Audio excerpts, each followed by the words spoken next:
This question comes from Lydia. Sheila, I was widowed in my early 40s. Gosh, very young. After almost 5 years of grieving and loneliness, I no longer wish to be alone. But it's difficult to believe that I will ever find true love again. I speak to God about this often and relate to Him how very difficult it is for me to be alone for so long at my age.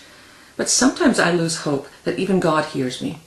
How do I stay positive and hopeful in the face of my ongoing sorrow? How do I maintain hope that God has a plan for me that will honor the deepest desires of my heart? Plans to prosper you and not to harm you. Plans to give you a future and a hope. And how do I stop grieving my loss?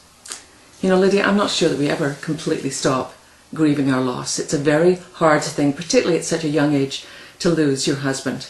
When my father died, he was 34 and my mom was 33.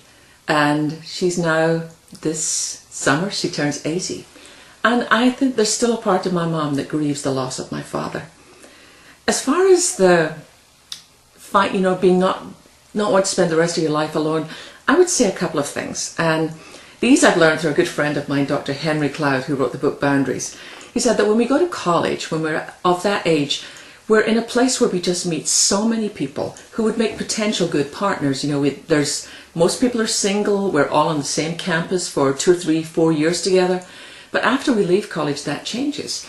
And so Henry and many other Christian psychologists and therapists and counselors that I have heard speak on this subject really encourage using some of those Christian dating sites, because it's a way of getting to meet someone at a different stage in your life, where they'll be vetted out to try and make sure that they're good people. And also then you'll get a chance to meet someone with similar interests.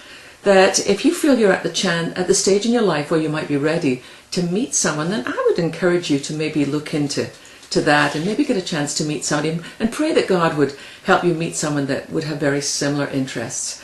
But you know, Lydia, there will always be a little part of your heart that belongs to your husband, and that's a good thing. But I wish you much happiness.